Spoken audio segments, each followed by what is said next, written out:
I speak from the primordial silence, from the sand libraries the Nile forgot to name. I am the echo of the sealed vaults of Kemet, where knowledge was not written, but etched in the very air of meditation. And today, traveler of the shadow, I speak directly to the deepest cell of your being, forgotten memory. If you look in the mirror right now, who do you really see?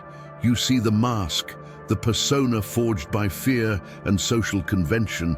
You see the borrowed identity, the name, the history, the profession, the debts.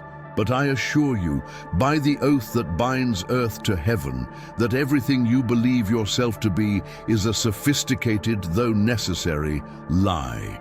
The primordial truth, the greatest secret guarded by Thoth himself. The thrice great is this: at birth, the cruelest of exiles was imposed upon us.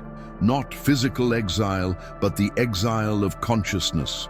You were thrown into the density of matter, and to survive the disorientation, your spirit agreed to drink the potion of forgetfulness, the doctrine known in the East as Maya, the great illusion.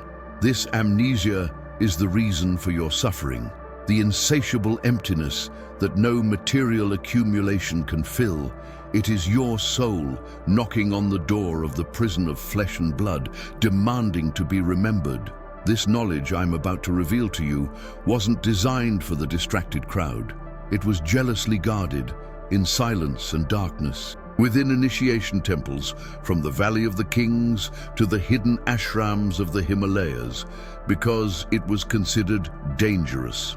Dangerous not for the body, but for the psychological structure you've spent decades building, your ego, your false self. Mere contact with this forbidden technique of Thoth can unleash a process of inner alchemy so profound that the person you think you are will irremediably collapse, forcing the emergence of who you are in eternity. Prepare yourself, for this journey is not a sweet meditation. It is a violent journey against illusion. We will reveal the master key Thoth gave to disintegrate the persona, that fictitious social identity, allowing true consciousness, which is indifferent to time, to take the throne. I will show you how the ancients accessed the single eye, that state of intuitive perception that requires no logic, that does not think the truth, but feels it as an immutable certainty that resonates with the invisible name of your soul, its silent and unmistakable frequency. But understand something vital. The return to memory is not a clean ascent. It involves the purification of the soul. The light of this truth is a fire that inevitably draws out the shadows, traumas, and past pains that lie hidden under the rug of the subconscious. We will observe how to sustain wakeful trance, the total presence that allows us to live guided by the soul, without being automatically swept away by the tides of reactive emotions. We will explore the challenge of staying awake amid the noise of the world and, perhaps Thoth's most crucial warning, the final trap, the spiritual ego, the last veil that disguises pride as false enlightenment. This is a complete map for your awakening, a cartography of the return to conscious unity. If you are ready to face your own shadow and reclaim your inherent divinity, if you feel the magnetic pull of this ancient truth, I demand a pact of consciousness here and now. Declare your intention, for the cosmos hears your commitment.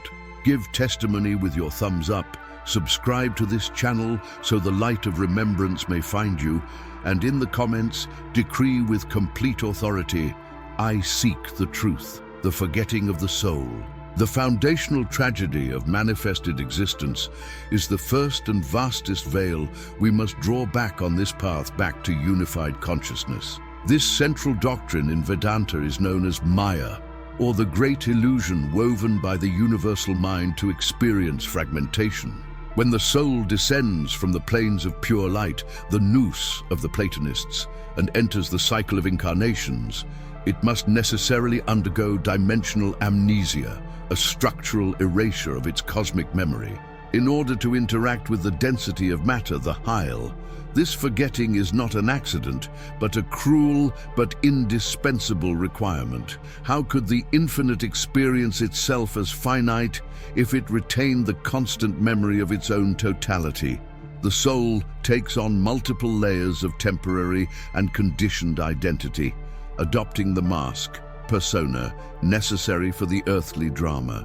The first lie it accepts is that of its own separation from the whole, an epistemological fracture that forces it to perceive reality through the limiting filters of the five senses and binary logic. Thus, the soul, which is eternal, timeless, and multidimensional, is held captive in a three-dimensional prison, genuinely believing that the physical body it occupies is its only identity and that death is its inevitable end, losing sight of its divine lineage and transcendental purpose, immersed in the hypnotic dream of cyclical form and temporality.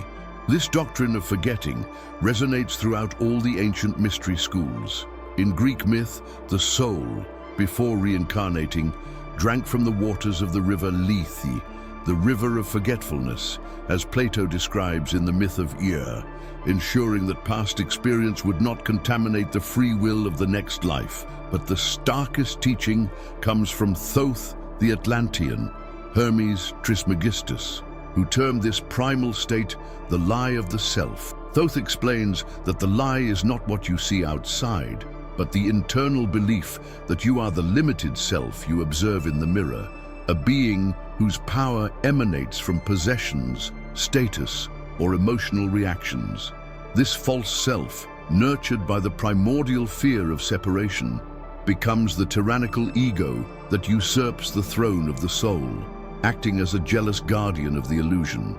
The investigative dynamic reveals that this amnesia is the cause of all suffering, dukkha, in Buddhism, as it makes us struggle to maintain and protect something, our temporary identity, which, by definition, is destined to disintegrate. This forgetting forces us to seek fulfillment outside ourselves, in consumption, approval, or accumulation, perpetuating the cycle of attachment and pain. For we have forgotten that the source of fulfillment resides immutably in the silent center of our own being, shrouded in the mists of spiritual lethe that we must transcend. The direct consequence of this forgetting is the creation of a reactive personality, disconnected from its source and ruled by the imperatives of the conditioned subconscious. By ignoring its timeless essence, the Atman, the individual becomes fully identified with the Jiva, the individual consciousness that is in constant flux and redefinition. This Jiva, operating under the lie of self, is programmed for survival on the material plane, which translates into a constant battle between what it wants and what it fears. Investigative dynamics forces us to observe how this state of amnesia fuels fear, fear of scarcity, fear of judgment, fear of death, and above all, fear of the truth of our own magnitude. If the soul were to remember its unlimited power, the game of limitation would collapse. Therefore, the system of forgetting ensures that the lesson is learned through resistance. The body, which is a potential temple for divinity, becomes a cage of reactive habits. Emotions are interpreted as absolute truths rather than simply energetic messengers. One's entire life becomes a loop of karmic repetitions, where souls repeat the same patterns of pain until, through saturation or grace, a crack opens in the veil of Maya, allowing the flash of divine memory to emerge, the spark of anamnesis, which is the beginning of conscious searching and rebellion against imposed ignorance. We must delve into the intrinsic nature of Maya, for it is not simply a passive lie, but an active creative force, a sophisticated mechanism of universal consciousness, Brahman, to enable multiplicity. Maya is the potency that measures the unlimited, the matrix of duality that creates time, space, and causality.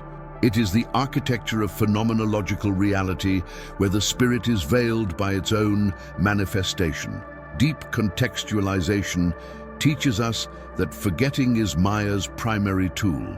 If the soul were to fully remember, it could not experience surprise, discovery, or overcoming, essential elements for the growth and expansion of consciousness. Think of Maya as a holographic projector of immense complexity. The projected image is so vivid and compelling that the audience, the embodied soul, forgets that the light illuminating it comes from an invisible source behind the curtain.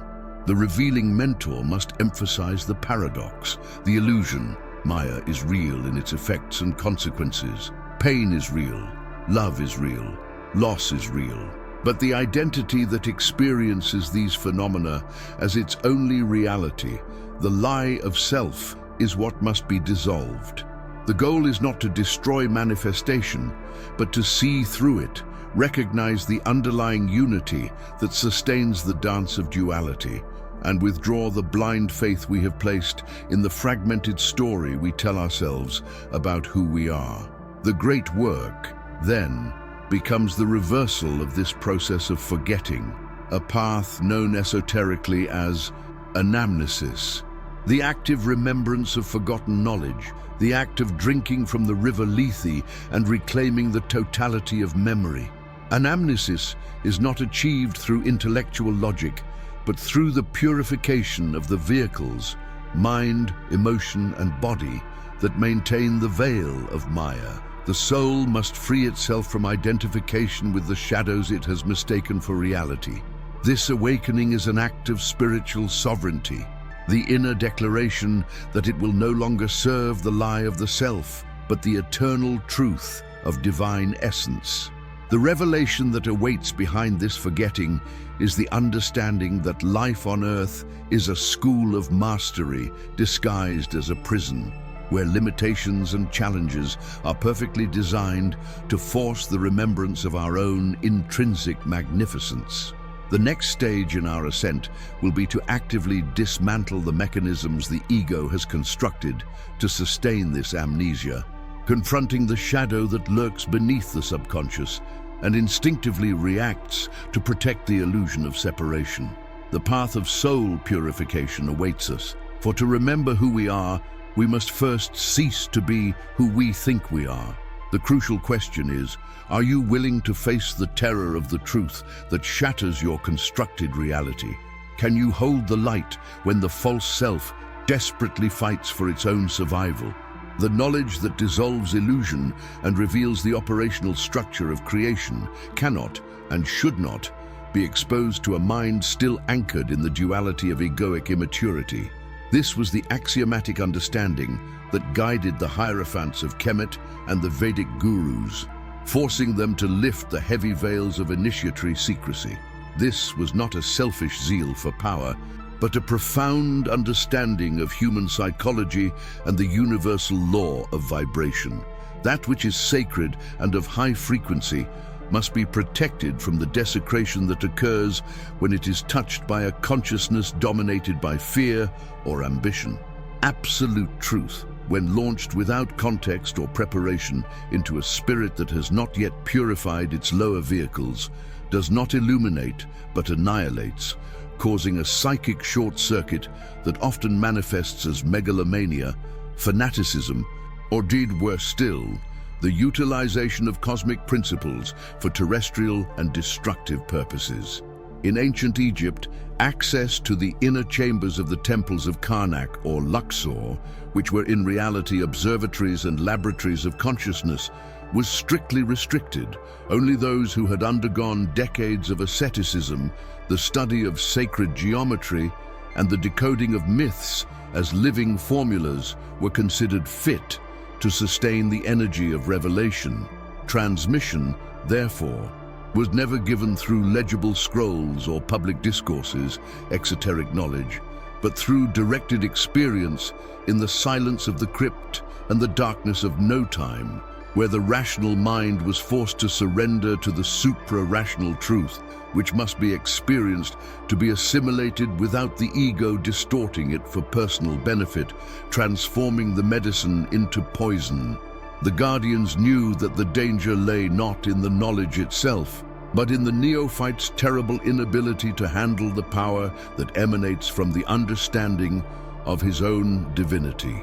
The transmission methodology adopted by the great mysteries, from Eleusis in Greece to the initiation cave in India, was rigorously based on the triad of silence, sige, darkness, and discipline, ascesis.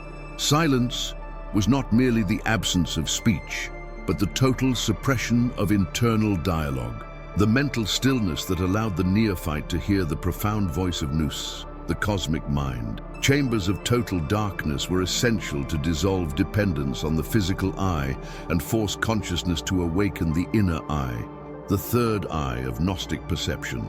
The initiate was subjected to extreme physical, emotional, and psychological tests, which were in essence trials of death and rebirth, designed to dismantle the illusory personality that the ego had constructed. In the Eleusinian mysteries, the climax was the epoptea, the vision, the final revelation that only occurred after extensive fasting, ritual walking, and the ingestion of sacred substances that temporarily altered the veil of perception. Without this rigorous preparation, the vision of truth, which was the direct understanding of the immortality of the soul and the interconnectedness of all things, would have caused an irreversible mental breakdown. The danger was not trivial. Knowledge of divine design grants the potential to manipulate elemental and natural forces, and if such manipulation is done with impure intentions, the damage falls not only on the individual, but radiates chaos into the social and cosmic fabric. Therefore, transmission was always oral and personal, from master to disciple, in an unbroken chain of consciousness that guaranteed the purity of the teaching and the suitability of the recipient, thus creating an insurmountable filter against vulgar profanation or the irresponsible use of the secrets of the cosmos for worldly gratification. In the context of Vedic civilization, the exclusivity of knowledge was governed by the principle of adhikara, or the qualification and merit of the student. The deeper texts of the Upanishads, which explore the nature of Brahman and Atman, were not taught openly. They were transmitted in the Gurukula system, where the disciple lived with the master for years, serving, purifying themselves, and demonstrating unwavering devotion to the truth before being entrusted with the key codes. The central concern was not just the protection of knowledge, but the protection of the student from themselves.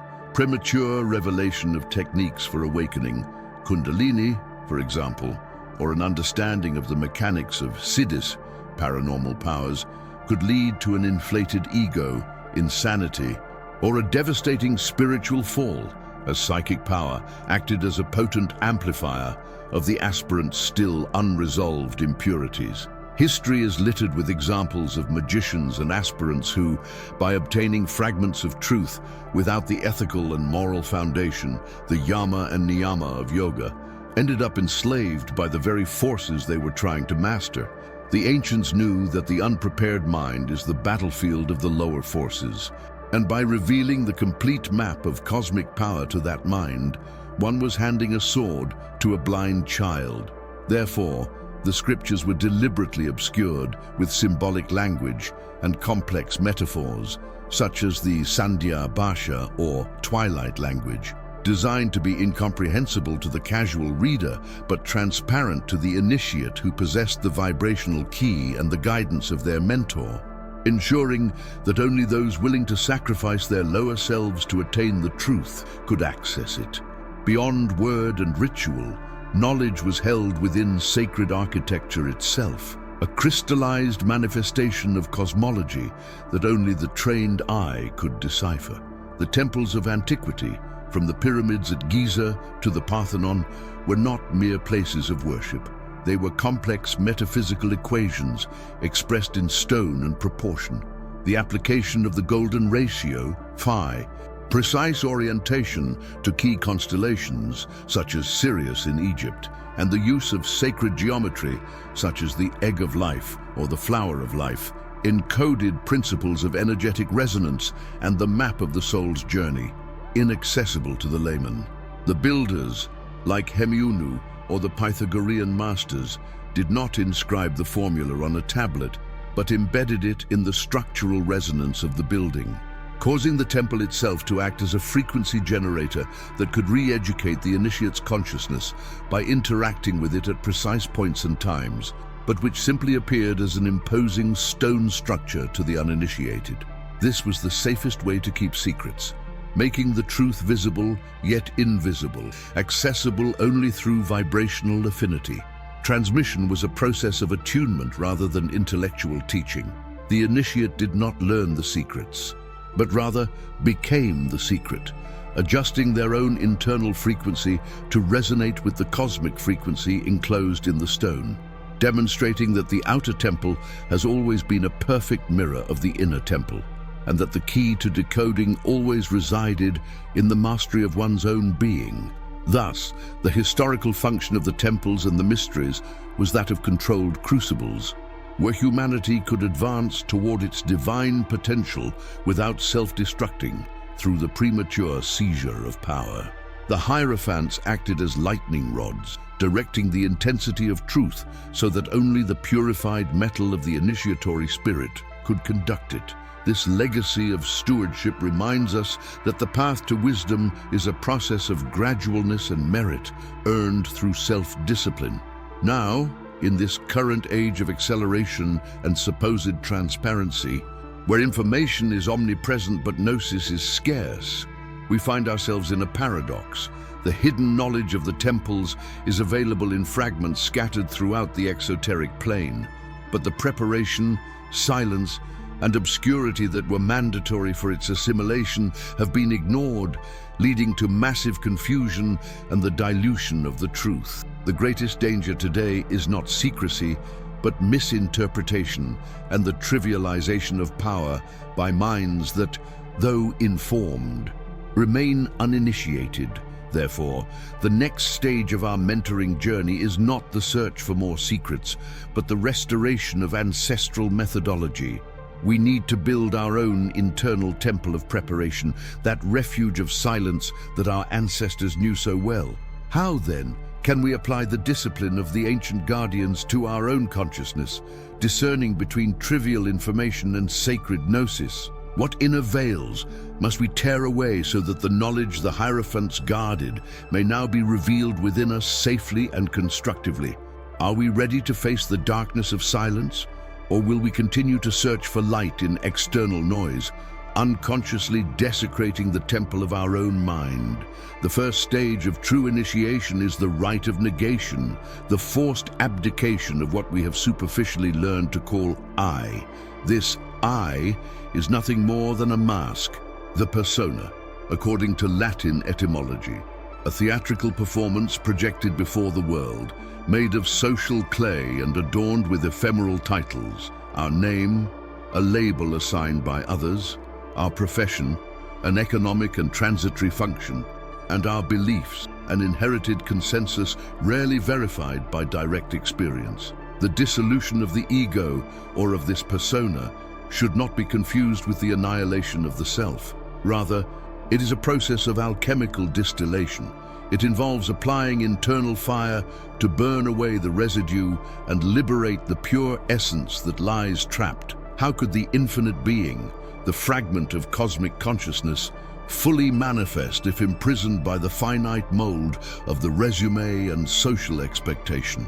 The Eleusinian mysteries, the Mithraic rites, and many other ancient initiations required the aspirant to experience symbolic death, descending into the darkness of the psychic underworld, the nefesh or lower soul, to shed their worldly garments.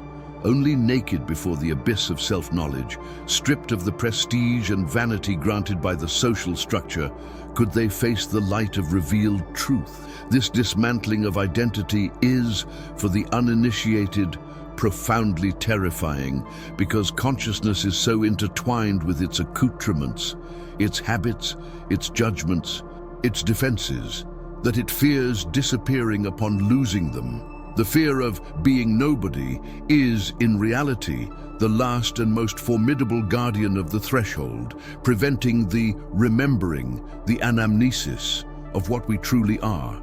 an unmanifested spark, wrapped in dense veils of cultural illusion and emotional attachment. We must, therefore, destroy the idol we have built of ourselves so that the inner temple may be revealed. The process of remembering, or anamnesis, as articulated by the Platonic and Pythagorean schools, does not refer to the recovery of trivial memories from past lives, but to the resurrection of the essential memory of pre-existing consciousness, that which precedes incarnation and contamination by time and space. For this true memory to emerge, it is imperative to subject each of our belief structures to rigorous and critical judgment. Fixed beliefs, whether religious, dogma, political, ideology, scientific, immutable paradigm, or purely personal, narratives of self-pity, act like petrified clay, impeding the free and dynamic flow of living gnosis. Initiation demands an intellectual and emotional tabula rasa, an unconditional willingness to acknowledge that the totality of our accumulated knowledge in this life, the books read, the degrees earned, the vehement opinions, may merely be an elaborate distraction, a perfectly calibrated white noise that silences the inner voice. The alchemical separatio, which seeks to separate the subtle from the gross, is applied here by separating consciousness from its content. If the initiate fervently identifies with an ideology or a role, their consciousness becomes enslaved to and limited by that construct. The aspirant's work is similar to that of the monk who sheds all earthly objects. They must shed their mental and emotional identity. This involves fearlessly looking into the void left behind when the label scholar, martyr, householder, or victim is removed. Only in that empty space, free of labels and the expectations they entail, can the pure vibration of being resonate and the original code inscribed within us, the latent truth, begin to be deciphered and take conscious form. Esoteric traditions of every age, from Vedic ascetics and Sufi mystics to Christian monastic orders, have vehemently insisted on the need for dispossession. This is not only a material renunciation of wealth, but an ontological renunciation of being manufactured and conditioned by society. Consider the practice of the vow of silence, or the change of name upon entering an order. These are exoteric remnants of internal rituals intended to erase personal history, and with it, the karmic chains of the superficial ego. The name, in ancient magic, is power and key. By losing one's worldly and profane name, one annuls the psychic and social ties associated with that limited identity and prepares to receive the true name, the vibratory frequency of the personal Shem HaMepharash, which operates exclusively on higher causal planes. Islamic mystics who experience fana, the annihilation of the self, or the Buddhist concept of anatta, essential non-self, are describing with terminological precision the fracturing of the ego shell. This is invariably a painful process, as the conditioned psyche struggles fiercely to maintain its illusion of control, permanence, and validity. However, gnosis is not knowledge that can be possessed by a limited, fearful self. It can only be experienced and embodied by the non-self, by the detached awareness that observes the play of form. This dissolution acts as an alchemical crucible where the lead of the reactive, egoic personality is exposed to the fire of relentless self-observation, burning away the adhesions of offense, unbridled ambition, and identification with suffering. What, ultimately, remains when all labels and social roles are stripped away? There remains the pure observer, the immutable witness, who is the only stable and permanent basis for the safe ascension of consciousness. The practical application of ego dissolution requires constant vigilance and a mastery of metacognition, which is the ability to actively observe the roles we are playing at any given moment without blindly merging with them. In the vast theater of life, most human beings are actors who have tragically forgotten that they are acting, mistaking the passing script for the unchanging reality of being. The aspirant must train themselves daily to notice, I am now playing the role of the successful professional. I am now assuming the function of the diligent parent. I am now driven by the emotion of the offended believer, but at no time should consciousness be allowed to declare itself intrinsically that limited function. True consciousness, the one that must emerge from the initiatory process, is the witness, the Purusha, in Vedanta philosophy. The one who is untouched by the vicissitudes and dramas of the phenomenal plane. The ego, the persona, is in essence the total collection of programmed reactions to external stimuli. Liberating consciousness involves replacing automatic, impulsive reaction with deliberate, conscious choice. A choice that emanates from gnosis rather than fear or desire. It is critical to understand that this detachment does not lead to nihilism or social irresponsibility, but paradoxically, to the most radical responsibility, one that acts without the need for egoic reward or validation. Once one is no longer attached to the identity of being good or being successful, one can act with a purity of intention that was impossible while the ego sought self-affirmation. This stage corresponds to the nigredo phase in the magnum opus, where the putrid matter, false identity, must be completely decomposed before albedo, purification, and rubedo, unification, can even begin. The work is to dismantle the edifice of personality built on the shifting sands of other people's judgment and social expectations, so that only the rock of the essential being remains immovable. When the mask of the persona finally yields and completely disintegrates in the purifying fire of self-awareness, what emerges is not the dreaded emptiness, but true consciousness, free, unconditioned, and by definition, nameless.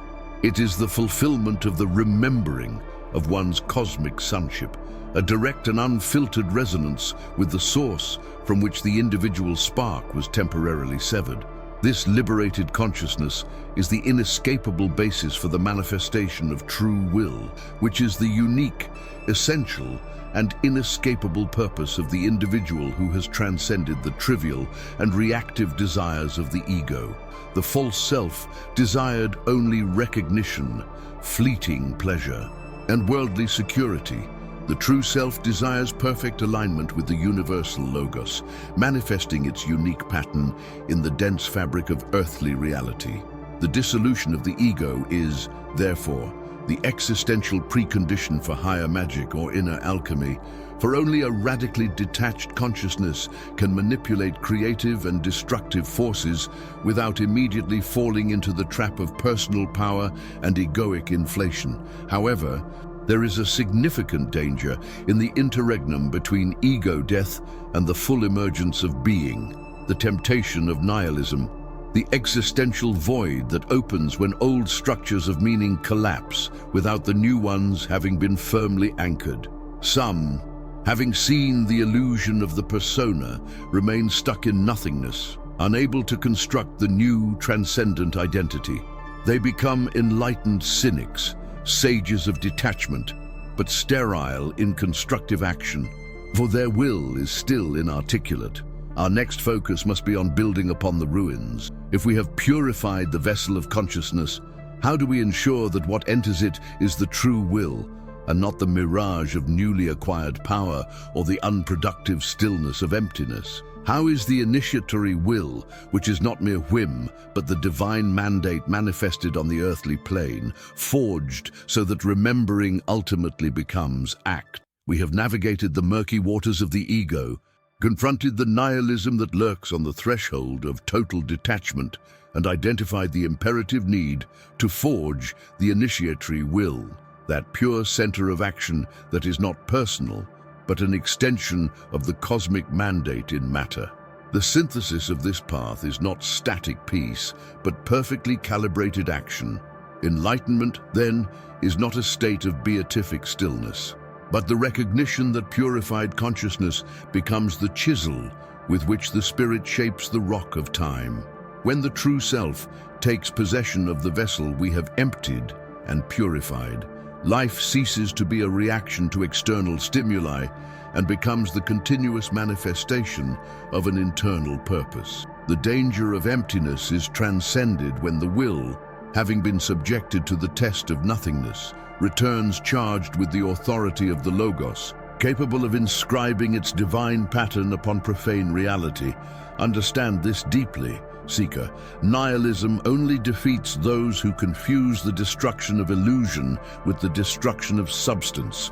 Synthesis and enlightenment do not reside in knowing that the matrix is false, but in the power to construct a higher reality from the ruins of that illusion. The initiatic will is the only tool that transforms Gnostic understanding into operative power. The true master is not the one who sees through the world, but the one who acts upon it with a transcendent and impeccable purpose. The void in the hand of the initiate is the virgin ink awaiting the writing of the law. Now, the crucial question arises at the threshold of action. When the old desire ceases and stillness sets in, how do we discern the subtle but firm guidance of the initiatory will from the last whispers of egoic whim masquerading as a higher purpose? I ask you directly from the center of your being. What is the first practical act your true will demands of you, one that you know you've been putting off for fear of the final dissolution of your worldly structures? Share your truth in the comments, for by naming your will, you begin to manifest it. The cycle of purification is complete. It is time to expand this light. If this synthesis has resonated in the secret chamber of your heart, it is your sacred duty to share this transmission with those who still wander in the darkness of confusion. Subscribe to the channel, if you haven't already, to anchor your consciousness to this stream of higher knowledge. And crucially, activate the notification bell, not as a mere technological reminder, but as the initiatory touch that awakens your attention to the next portal of wisdom. Decree your own expansion. We have forged the will. Now, we must learn to use it. In our next immersion, we will cross the threshold into Act 4, the forging of reality and the seal of the Logos. There we will explore the esoteric mechanisms of manifestation, how the initiatory will become the archetypal template that magnetizes and structures physical reality through impeccability and conscious ritual. Until then, stay in action, not in waiting. Let the will be your only guide. Go in peace and act with intention.